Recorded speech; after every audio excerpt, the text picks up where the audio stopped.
Hello guys, akitin natin ang 10,000 Buddha.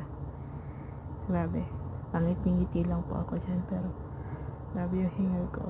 Sobrang taas po talaga niya. Tapos, so yung limang kasama ko nauna na po sa taas. Ako na lang po yung naiwan. Hingal ang lola niyo. Yan, kung gusto niyo makaakit dyan, so dapat mag-ready na kayo.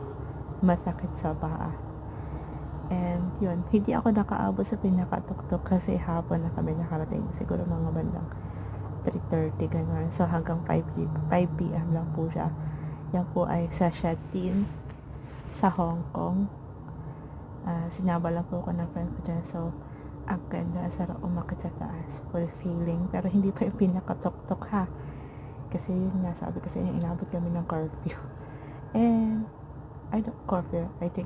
Basta, yun na yung time na pwede mamasyal dyan. Yun. Napakasarap ng feeling makakit dyan. Yung worth it yung pagod mo. So, arat na mga guys. Try nyo na to sa Hong Kong. Shatin Station. Session na lang yung 10,000 Buddha.